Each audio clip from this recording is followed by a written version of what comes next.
Yeah, so it's going to be very problematic. So what happens then? We'll go.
Are you ready to go? Yeah. Susie, could you let us know when we're live? Thanks.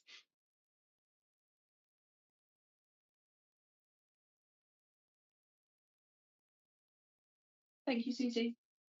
Good evening, everybody. Welcome to this meeting of the Vale of Whitehorse District Council Scrutiny Committee. I'm Councillor Catherine Foxhall and I'll be chairing this meeting. Vice Chair Julie Roberts, just across from me, and officers from Senior Management Team and Candida Basilio from Democratic Services in support. This meeting is being held in Abbey House, Abingdon, and voting members of this committee are here in person as required. We're for it. And this meeting is being live streamed on YouTube and recorded for the public to view there. If those of you joining us this evening who are online can keep your microphones muted, please, while not speaking, that would be really helpful. But please do raise your hand if you'd like to speak. For those who are in the room, the evacuation procedure, as you know, in the event of emergency, is to evacuate through the nearest exit and round to the right, and then please assemble in the car park. Please keep your mobile phones silent or off. Committee members, unless your phones are where you have your meeting papers, please don't use them during the meeting. And then at the end of the meeting, we'll confirm the live stream has ended. And please, do we need to sign out as we leave this evening? No. So this is a meeting in public and not a public meeting, but I don't think we have any members of public registered to speak to us this evening. Okay, so we'll move to the agenda then. Chair's announcements, item 1. I'd just like to start by welcoming Councillor Ben Potter, who is our new member for Botley and Sunnywell, and who has joined this committee. So thank you, Councillor Potter, for joining us. We have one main item of business this evening, which is the financial outturn for last year's 2024-2025 budget. We will come to that shortly. So apologies for absence. We have apologies from Councillor Kira Bentley. Thank you. And to move on then to item 3, which is minutes of the last meeting. And this is from the 30th of June, and the main item we discussed there was the council plan delivery plan. Those of you who were in the room for that meeting, are you happy to accept those minutes as a fair record of that meeting? Yep. Yeah. Yes. Any comments or queries? No. Okay, I do have an update on that. Item 8. Okay, thank you very much. I will sign those at the end of the meeting. Item 4, declarations of interest. Do any members of the committee have any pecuniary or otherwise declarable interests on this item this evening? If you do realise halfway through that you have one, please do declare it as we get to it. Urgent business. I don't have any urgent business to add tonight.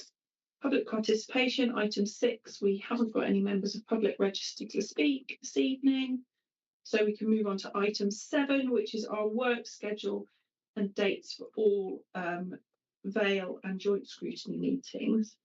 So I would just say, to start on this item, in the context of local government reorganisation, talking to officers, to Candida and to Mark, and to Adriana, I think most of the items here will probably need to be rethought, either taken off or reframed slightly so that we can make appropriate use of our time as a committee.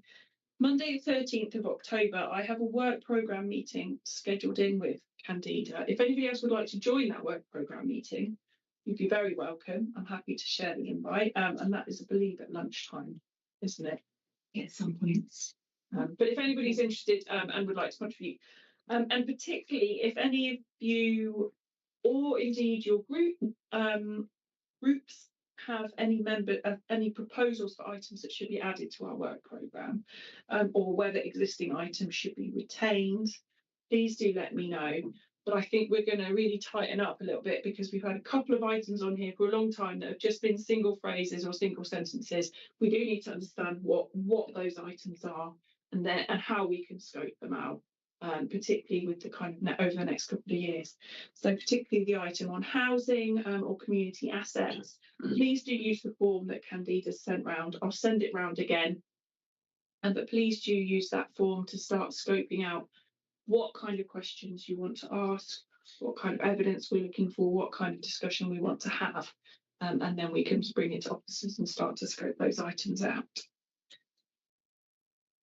I have been speaking with officers today, looking at the council's capital strategy and programme, and whether there are particular elements of that capital programme. Capital programme will be coming to Cabinet in February, but particularly if there are capital projects over the next 4 years that you'd like to look at, please do let me know and we can look at those as well. Does anybody else have any comments on the work programme that they'd like to add now? I've got one capital. Yes. Inquiry, really. There was a grant to North Hinksey Parish, what we own North Hinksey Parish now, although it was North Hinksey Parish at the time, about the money for the pavilion. Is that, I heard from the parish that it was coming to a meeting here, but I'm not sure, and I'm not quite sure where it's gone. I think it came from the Sill. So I don't know whether we need to look into that or what's happening about that. Councillor Cole. It just happens to be by chance. So it is still funding. It was put into the programme in October 22 and ratified in the February budget round 23. And it's, I think, £250,000 for a pavilion and community space. It is coming to Cabinet briefing this Friday. And Cabinet have also been invited to site visits, unfortunately it's Wednesday, the following Wednesday, with a view to that coming to Cabinet for us to make a decision. So although it's been allocated into the budget, of course it has to be approved in terms of committing the money. So that's the decision that's coming to Cabinet, and whether it gets onto the Cabinet papers for the 10th or the 24th it is yet to be decided. I think the 10th might be a bit too close and so probably won't be until the 24th. The urgency for it is that they need to get onto the programme. The planning application was in July of 23. That's when it was approved, and therefore the work needs to start in July 26.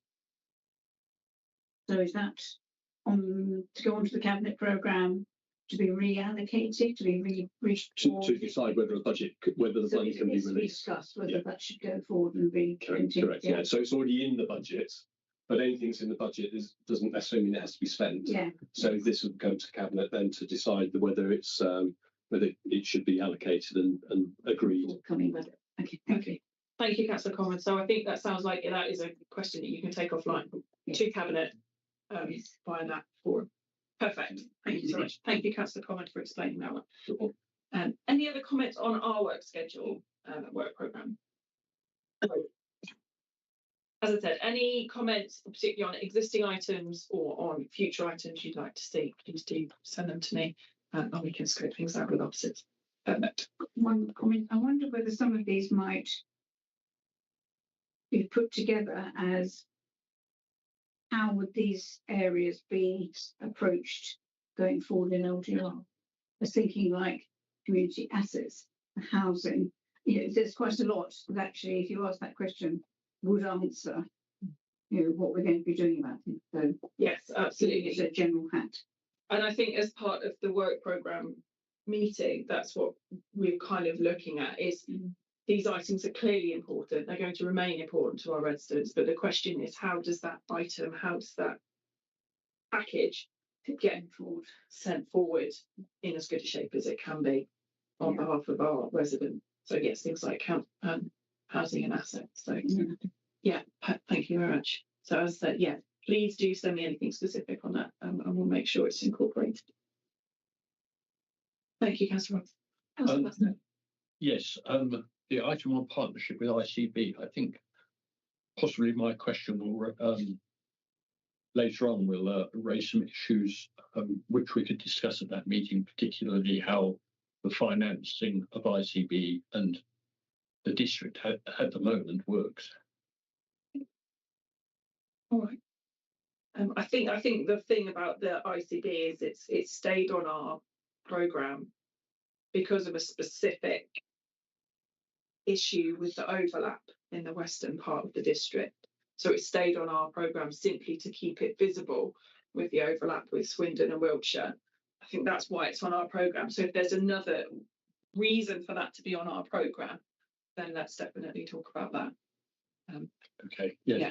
I think it's also worth noting that the ICB, there is a separate scrutiny health function as well, which covers some of their more operational things as well. So I think that's why because I'm on the committee, but it's worth scoping out what you want to look at specifically there. And as you say, Councillor Batson, there's finance issues, questions that you've raised. Indeed. Thank you. Thank you. Let's talk about that one offline. Brilliant. Thank you ever so much. Shall we move on to the next item then? If you could just note that couple of minute comments there. Thank you. Of course.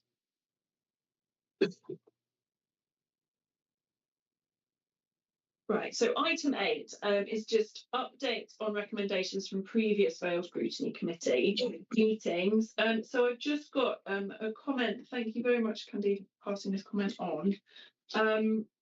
From officers regarding our previous meeting where we talked about the annual delivery plan for the council plan. The council plan is the kind of vision for what this council does, and the delivery plan is how in practice that's going to happen over each of the 4 years of the plan.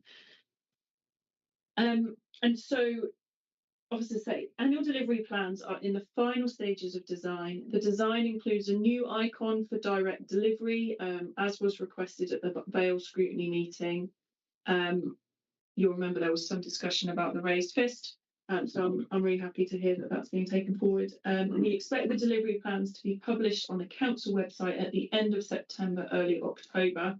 Performance reporting dashboards are also being developed to similar time frame and will be made available on the council's website data hub pages once some technical matters have been resolved. Until then, and as an interim measure, there will be static versions of dashboards available on the data hub. Anybody have any questions on that or further questions for clarification Thank you. on that. All right, please pass on our thanks for that. Thank you very much. Okay, let's move to our main item for this evening, which is item 9, the financial outturn for the budget from 2024-2025.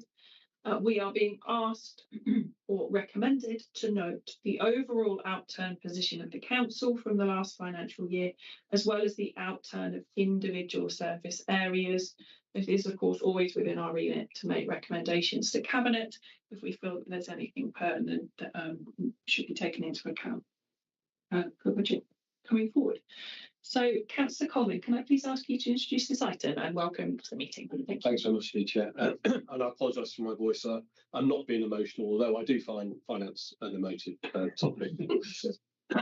So this report shows the final year end of position for revenue and capital expenditure against budget for the financial year 2024 and 2025. On revenue, as shown in Table 1, spend on services was 125,000 over budget. However, as shown in Table 3, once carried forward budgets are taken into consideration, this increases to £346,000. However, this overspend is offset by interest and investment income being over budget by 1.6 million. Details of the significant variances are shown in paragraphs 11 to 20 of the report. On capital, spend for the year was, as shown in Table 6, £18.2 million compared to a budget of £27.5 million. Details of the significant variances are shown in paragraph 27. I'm happy to take questions, and if things get too technical, Simon Hewings, our financial officer, is online and will help me out. Answers to questions submitted in advance have been provided to all committee members, and hopefully you've received those written responses. But please note that we may not have the answer to your questions tonight at our fingertips, and where that is the case, then we will give you a written response. Thank you. Thank you, Councillor Coleman. I should say we are also joined by our Head of Finance, Simon Hewings. Thank you, Simon, for joining us this evening. Have you got anything that you'd like to add before we get started? Nothing at this stage, thank you. Thank you, Simon. Okay, so we were, committee was asked to submit questions in advance, just to ensure that, because this covers every department within the council, just to ensure that the relevant heads of service could provide full detail. So we have got some answers in advance, but I think for the sake of clarity and transparency, it's worth going through those in the meeting now. So, Councillor Batstone, you had a question that you'd asked if you'd like to. I did. Reiterate. Which is, could you please give more details on the £2.8 million capital slip on Sill Healthcare? Yeah. Okay. So, are you happy for me just to read it? Yeah. So Vale has approved funding from the Sill Healthcare allocation of £194,264 to the Great Western Park Health Centre planning costs, and funding is in the process of being drawn down by the ICB. £966,097 for March Road Health Centre expansion. Covenant issue is being resolved before project can commence. £622,602 for the Long Furlong Health Centre, and funding agreement is in progress. 80,000 for Vale allocation towards Charter Medical Centre boilers, and no progress updated on this. We haven't received an update on that. And 950,000 for the Wantage Community Hospital reconfiguration, which was recently approved, and funding agreement is in progress. So should these projects progress as expected, the above contributions should all be spent in the time frame of 2025-26 and or into 26-27, with the possible exception of the Charter Medical Centre boilers. There will be a new allocation to add to the 26-27 budget, and the Integrated Care Board, the ICB, are in discussion with a healthcare provider for that scheme that will use the most of the funding that should make progress. Thank you. Councillor Batson, did you have any follow-ups to that? Yes, I think so. And it may be that this is too much detail. the Great Western Park Health Centre, the planning costs are being taken from SIL, but isn't it in section 106 for the actual construction of the health centre? Is it a mixture of the two? I think it's a mixture of the two, yes. Yeah. It's definitely section 106 and the SIL that's mentioned here. Can I just say how positive it is that 950,000 for Wantage Community Health Hospital? Very pleased with that. Marshall Road Health Centre is a covenant issue. So I don't know the details, but I presume it'll be something that's as a covenant against the land or the use of that area that has to be met. So it'll be a planning thing, I believe. I don't know the detail. The Charter Medical Centre is only 80,000, but it seems that is not progressing actually. So it may well slip in subsequent years. Again, I'm assuming so. I'm going to hazard a guess that because there's a consideration of what's happening over Charter in the round, that might well be why they're delaying on doing the boilers. I don't know that for certain, but in my mind I've linked the two. Perhaps at this stage, just to make a general comment that other districts within Oxfordshire don't use SIL, and I think it's very positive that firstly that we're using SIL, and secondly that we have got money allocated to these health service projects. But getting health capital projects underway, I know is incredibly difficult. Which I think refers back to my earlier comment about the ICB, that the ICB I know prefers SIL funding to Section 106 funding because it doesn't restrict them in any way to specific projects. And perhaps we do need to look in more detail about the financing arrangements between the ICB and local authorities, be it district or whatever the LGR is, because it gets quite complicated, particularly with the fact that the health service capital projects seem to get very, very slow. They're very hard to manage. And looking at that relationship, I think could be quite useful for the scrutiny committee at some stage. Yeah. But thank you for that, because I think this is really positive. Yeah, I mean, what you say about the use of SIL or Section 106 is spot on. So Section 106 should generally can be quite constrained. So it might be, for example, to build tennis courts, and it will say within a certain distance, whereas SIL can be used much more broader. The other disadvantage of Section 106 is usually life, usually about 10 years. So if we don't spend the money within the 10 years, then it has to be offered back to the developer. But with SIL, and Simon will correct me if I'm wrong here, but I believe this to be right. So the SIL income that we take, 50% goes to Oxford County Council, and that's for any things that they're responsible for, education, road repairs, etc.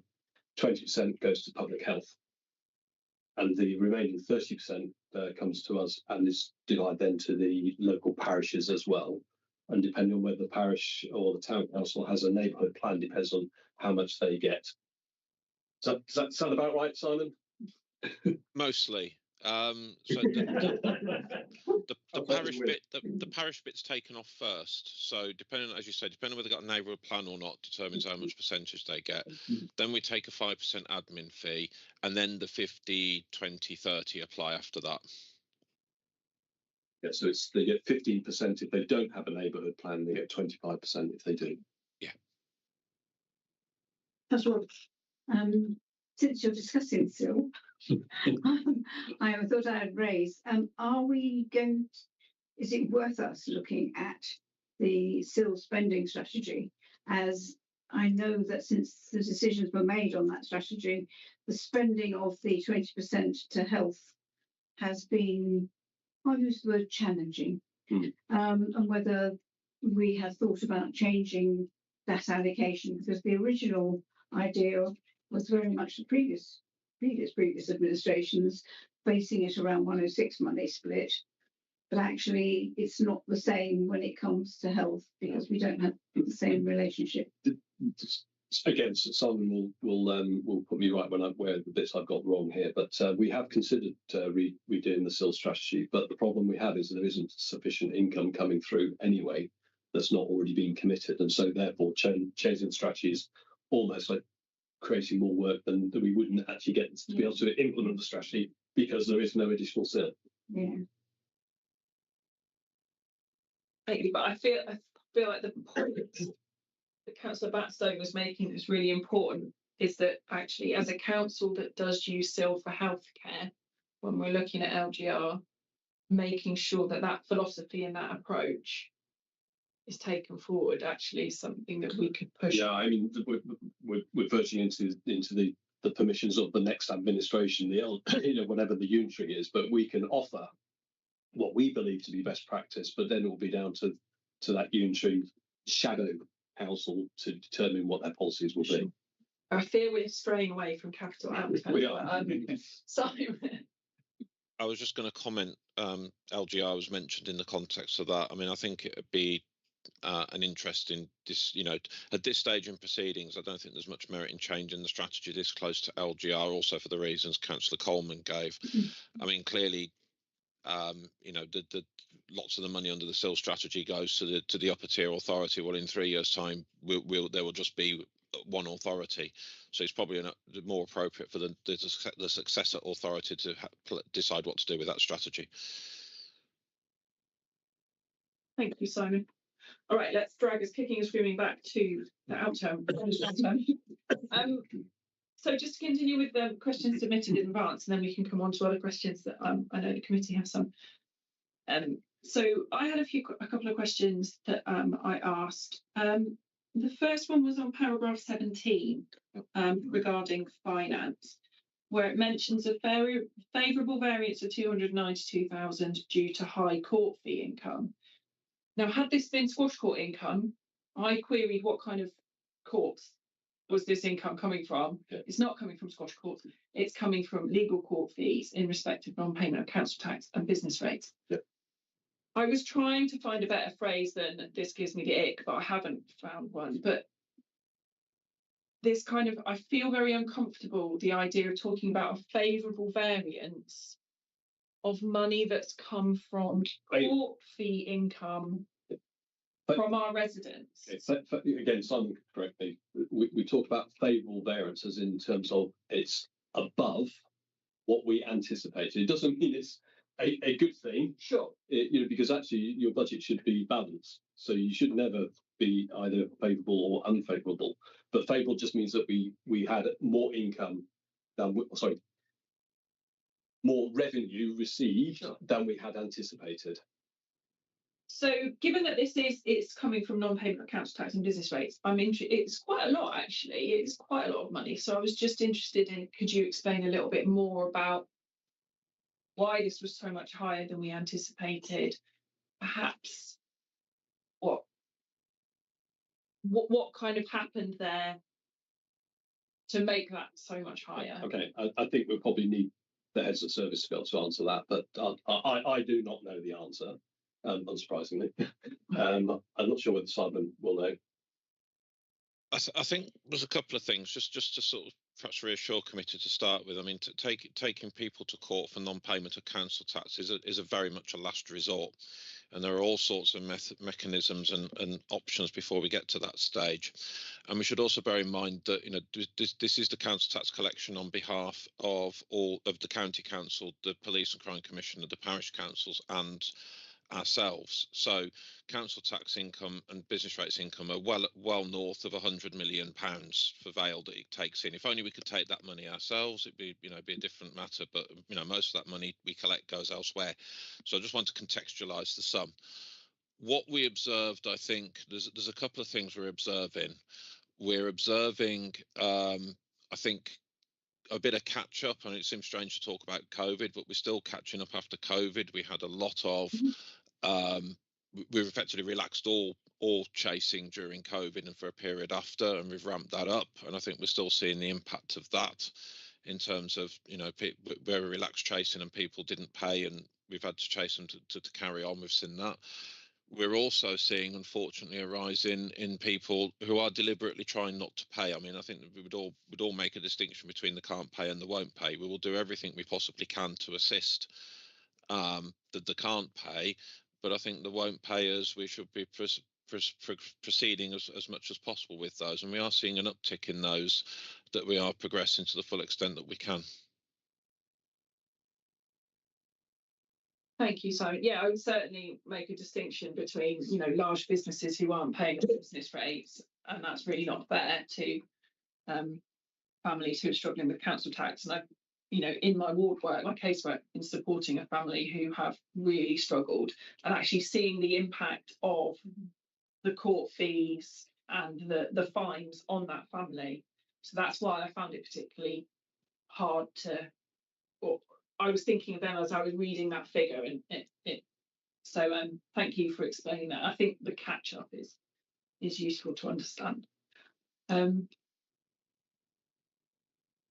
So moving on to paragraph 26, I had a question on capital projects.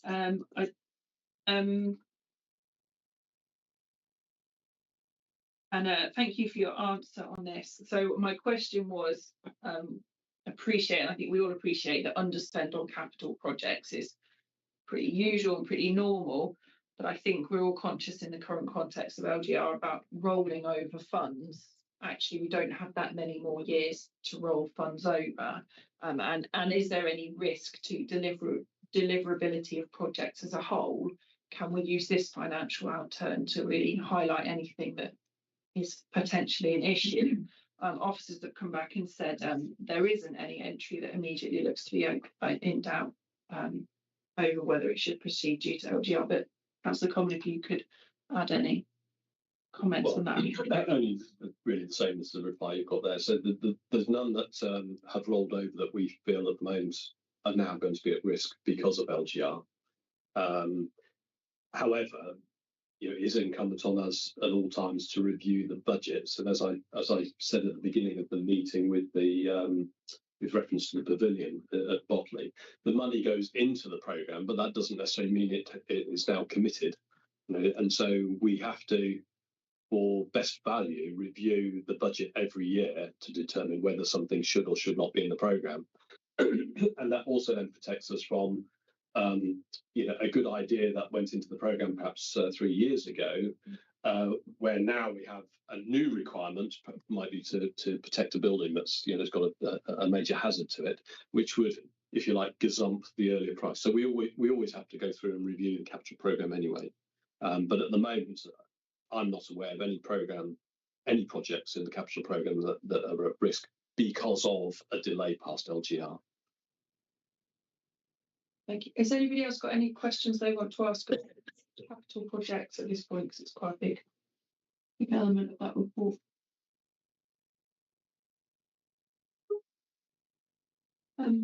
Okay, thank you, Councillor Coleman. So the final question I had in advance was the underspend on the Rural England Prosperity Fund, which is REPF, and that was in Appendix 4. And I was interested to know whether this was money that hadn't been allocated at all because, for example, maybe there weren't enough applications or weren't enough high quality applications, or whether it was money that had been allocated that hadn't been claimed yet. And it seems like it's because the funding wasn't allocated and or wasn't spent. But I wonder then, is there anything we can learn from that ahead of next year's REPF process to ensure that we are allocating as much of that money as we possibly can in a way that makes sure it can't be spent? Because it also says here that some of the money has come back because the projects weren't able to be completed. Well, I mean, I guess the answer I'd like to give you is yes, we should put in all mechanisms so we're not in that position. However, we have to do the due diligence of we can only allocate funding for projects that we think are going to be able to meet the timelines that they say, and that's not just our EPF, that's also for SIL and Section 106. So you know, other than I don't know how we challenge someone to say, are you really going to get your contractor in on time to be able to deliver this project? We go through that process and we have to go with the answer. that we're given. I was thinking more in terms of things like comms, much further ahead of time, in order that people are readier and better lined up to be, with. Yeah, because they are really valuable funds that I know from my own ward. And we don't want to lose them, do we? No, exactly. Any grant that we get, we want to be able to use to its fullest extent. So we can certainly have a look at.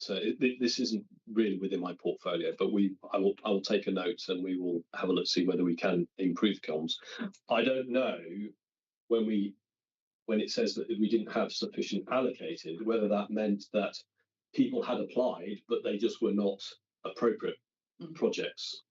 So, for example, something I do know a little bit more about the Climate Action Fund, I know that we had significantly more applications for that fund than we had money to spend. Yeah. And the Green Group had suggested that you increase the amount of money available. Yeah, but you couldn't tell us where we're going to get money from to spend. We only have the budget that we've been allocated. Yeah. But my point here is that I don't know whether it was not allocated because it was just we had lots of projects bidding for the money, but they were not appropriate. Or yes. The point I think you're making is, are we sure that we were communicating well enough so that people could bid for it? Yeah. So I'll take that away and ask that to be looked at. Right, thank you. Simon.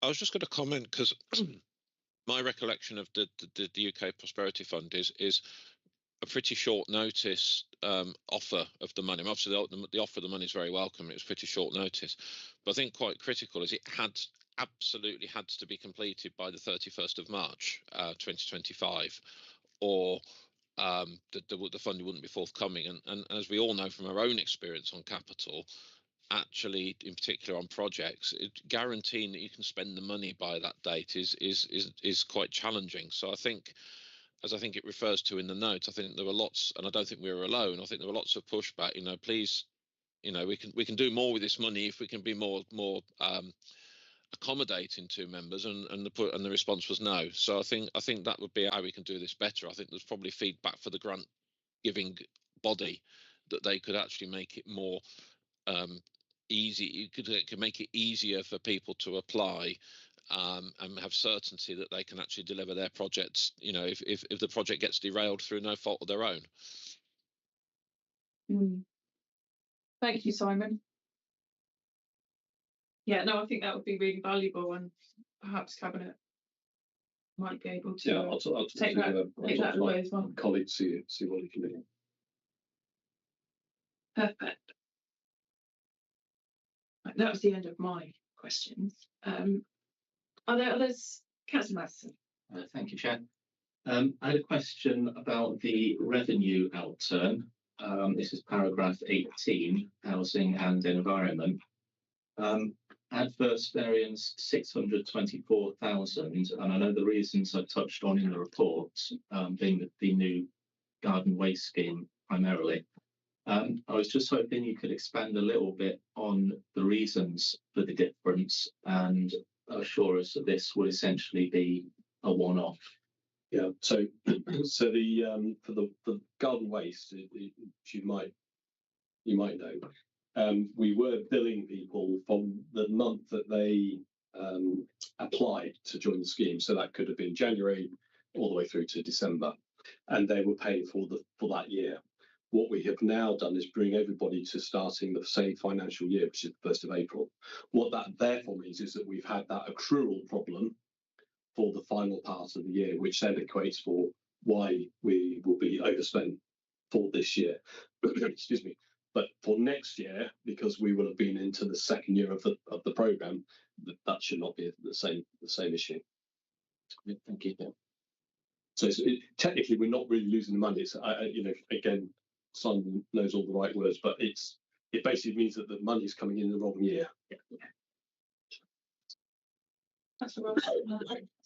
The reason I put my hand up was because I was going to ask about this, but from a slightly different point of view. So whilst you're talking about it, can you tell us the uptake of the scheme? Because I certainly know around my way, I've still got brown bins being put out without a permit up on the top of them.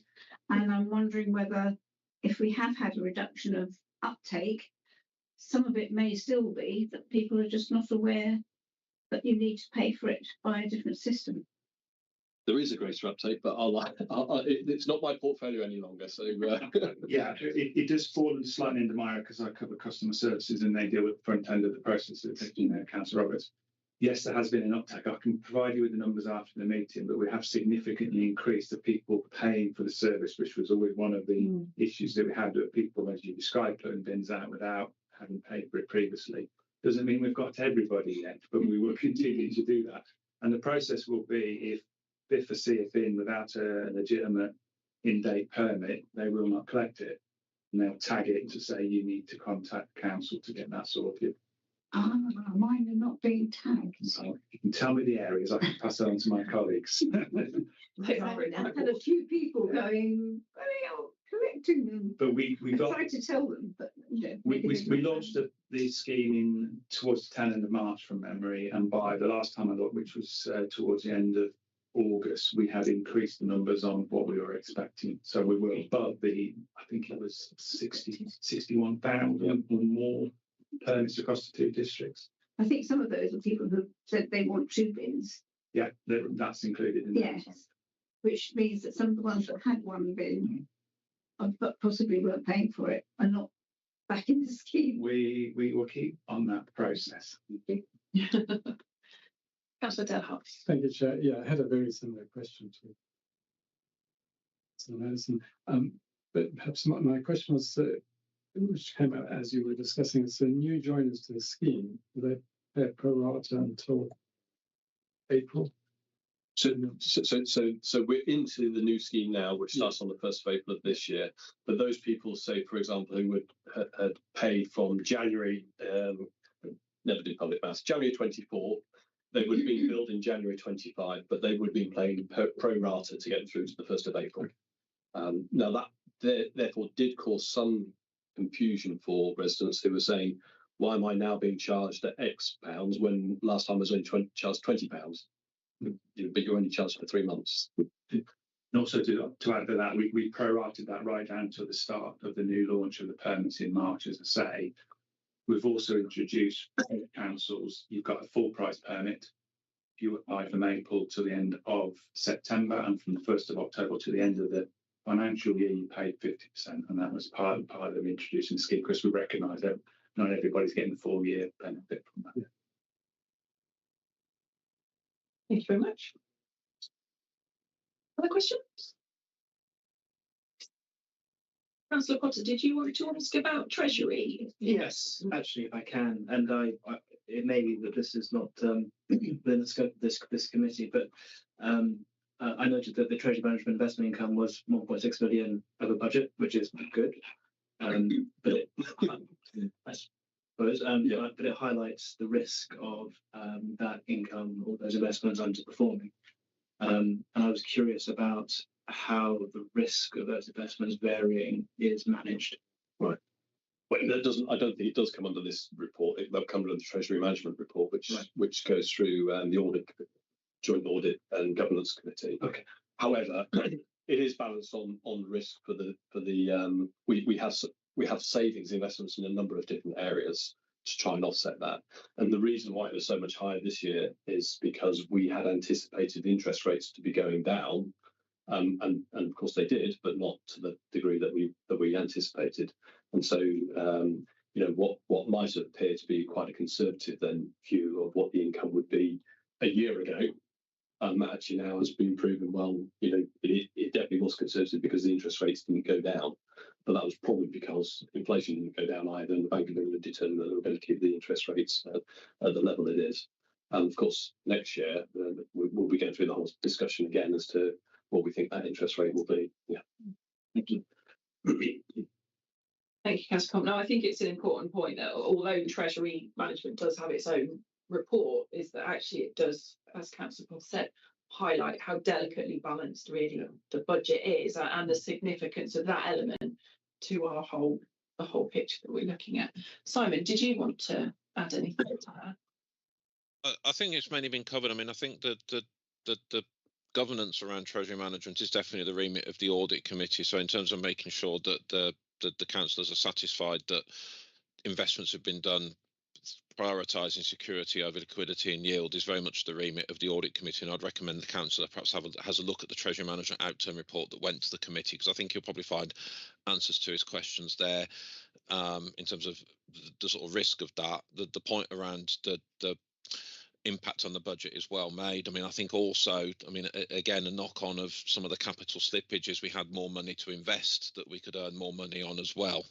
So, you know, there's two sides to capital outturn being under budget. Yes, we haven't progressed, but we probably earned more interest off the money we didn't spend.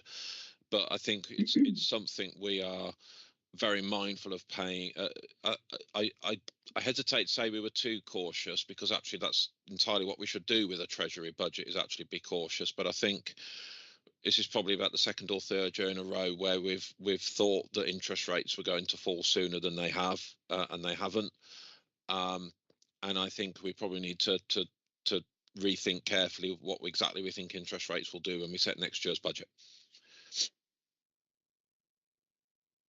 Thank you, Simon. Councillor Potter, that was on the meeting was on the 16th of February. If you want to look on the calendar, then you can get access to those papers through the calendar. Thank you very much. Any other comments or questions? I've got one last, Councillor Roberts. I just thought I'd let everybody else do. On line 20, it says variance of 61,000 overspend of external legal fees for planning inquiries. I just wondered whether this has anything to do with the numerous number of NSIPs that have been buzzing through our door, and whether that is trying to get help for being able to deal with those, and whether that's been taken on board in the budget, because I believe we have more coming. Sorry, which line are you referring to? I can't. Paragraph 20 at the bottom. Oh, of paragraph page 14. 20. Please could you explain what an NSIP is? Okay, National Strategic Infrastructure Project Plan. It's where Reservoirs, big roads. it's where it's over a limit. It gets dealt with by the government system instead of being dealt with by the district council.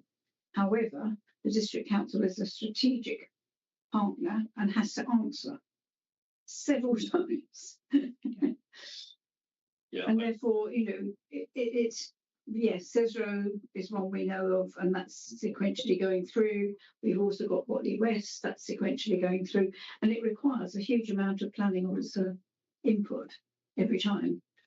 Yeah, I don't know the answer whether this is specific to NSIP or whether that's just a contribution to it. So, but we will find out. Yeah. Yes. Well, sorry, I say we'll find out. I'll try and find out. I don't know how it breaks it down. So. I'm just thinking that going forward into the budget discussions, that might be an area where we have to look. Because I heard of another Botley solar farm of 800 megawatts coming in our direction. Right. So we haven't got enough.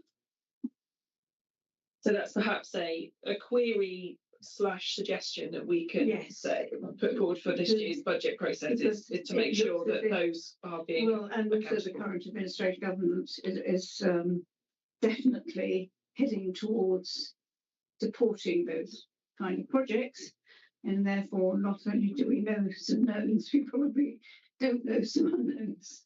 I mean, so we will take that. I will take this forward. Clearly, we're talking about the next budget as opposed to this report, which is the outturn. Yes. So this is so the fact that there was a mismatch already, it might even get worse. So as we've done in the last, certainly since I've been a councillor for the last 2 years, we've had both officer challenge for the budget round and also member challenges. So this is where the heads of service will explain why they feel that their budget is at the right level and whether there's any growth requirement or indeed, you know, sometimes where they bid for less money, and we said, "Are you sure you've got enough in there?" So we'll take that forward and we'll just ask them, challenge them, let's say, to make sure they set aside enough money. I don't know what it was last year, so I can't. Everybody's problem, I think, at the moment.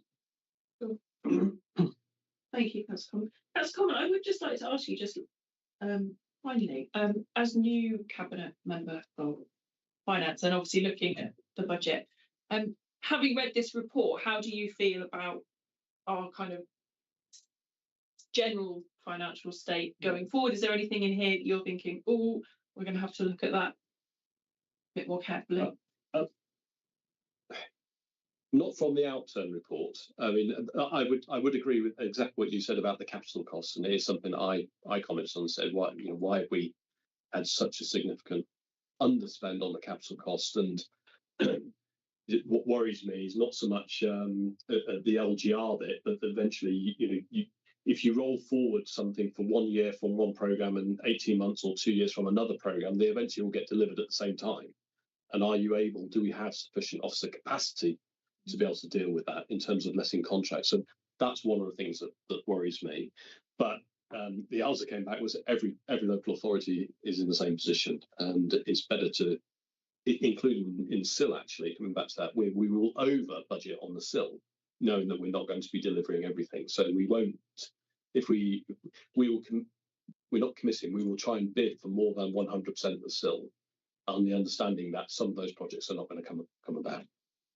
So because we would rather spend all the money, and if we only went to 100% and the project decides that it's no longer valid, then we've got money then that we should have been committing to something else.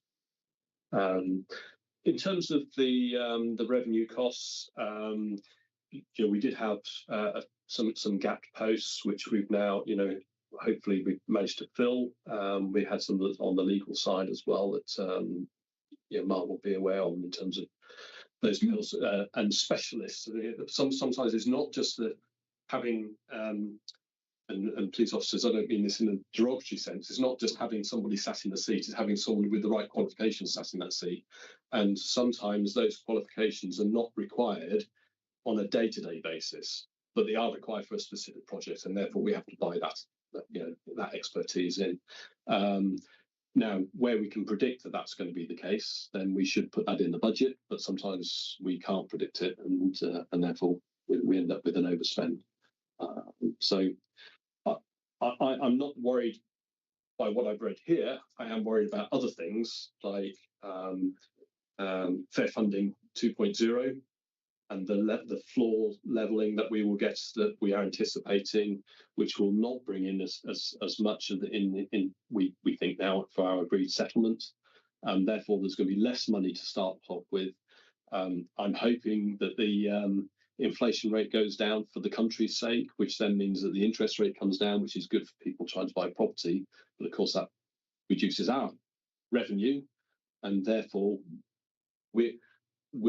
I'm seeing that we're bringing in less money, but the cost of delivering services is not getting any less. We've got 2 fairly big contracts that are coming up for replacement next year, the leisure and waste and street cleansing, neither of which is going to be in a particularly easy thing to do, I believe, because of the likes of LGR and the time it's available for that contract. So that all makes things I could put a black look on them, and it's not going to make it any easier for us, put it like that. And so Cabinet and officers, when we do our budget review, will have to look fairly hard on what we're going to be able to deliver next year. And I should say, with good work from the finance team headed by Simon, we did put some reserves in the medium-term financial plans, expenditure from our reserves to balance the medium-term financial plan. The legal requirement actually is for us only to balance the next year. So for the one that we're looking we're approving in February 25 is for the 25-26. But clearly it's appropriate that we make sure that we do the best we can for the following years. And this council looks at 5-year medium-term financial plan. Clearly with LGR, if it comes in on time, will be May 28.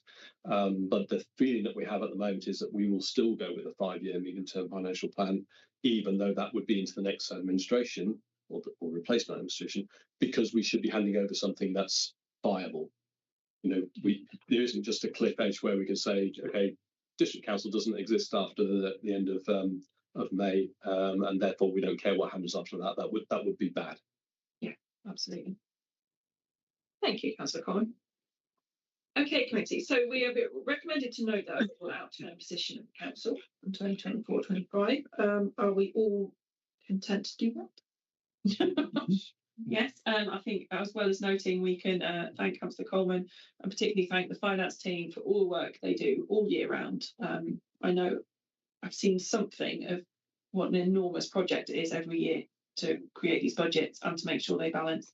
And so to see from this outturn how that plays out in practice is very interesting and very useful and reassuring, I think. So thank you very much, Simon and team. I think we have had some comments, I think, and some discussion that we'd like to be noted as kind of comments back to Cabinet. So to pick up on the comments, I think we've had this question of still the importance of its use for healthcare and are kind of emphasising how important, particularly where other councils don't use that within Oxfordshire, to kind of fly the flag for that as a way of approaching money, and to ask the Cabinet to make sure they do that in their discussions with potential whoever, whatever shape happens. I think we've discussed our concern regarding the capital underspend, so it's clearly, Councillor Coleman, that's on your radar, but I think we would note that concern. Requesting, as we discussed, the REPF grant, asking Cabinet, and perhaps the Cabinet member in charge of communications as well, to see if there is any way of improving ahead of time comms with parish councils and the kind of groups who are available to apply for that, see if there's anything we can do, but also to note that actually a lot of that is not within our control and perhaps there could be some communication backwards as well. Again, to urge the grant givers to be a bit more flexible, to ensure that can be spent. And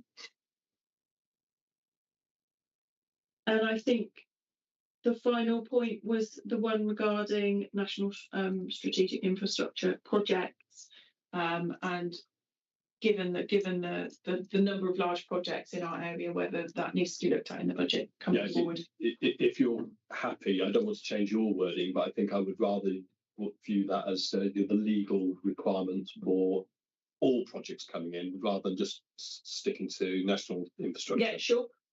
Because I think the point is valid, but it's valid for all of them, and we do have. Didn't specify what the overrun was. That's just one area. Exactly. Yeah. So when we do the budget challenge, we will ask legal to make sure that they are appropriately bidding for the amount of money that's going to be required. Perfect. Yeah. Thank you very much. Any other elements I've missed in those comments back there? That's not missed, but I think I'd just like to, over the years, I've looked at these outturn reports and they seem to be getting much better. So could we, I think we ought to congratulate officers on that. I found them very difficult when we first started them. They definitely have improved over the years. Especially the comments, explanation comments. You can understand them now. Yes. We started completely in legal jargon. I was on a local government association webinar this afternoon talking about finance. I think it was called Local Government Finance Without Numbers, and almost the first thing that the main speaker said was how complicated these reports are and how difficult they are to understand. So thank you. I take on board what you're saying. I think the officers have done a good job. Yeah. No, I certainly agree. As someone who has absolutely no financial background whatsoever, I can understand these. That's good. So yes, thank you ever so much.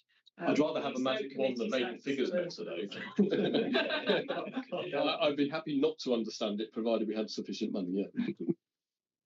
Okay, I need to sign the minutes for the last meeting, but unless anyone else has any comments, I will draw this meeting to a close and thank everybody very much for attending.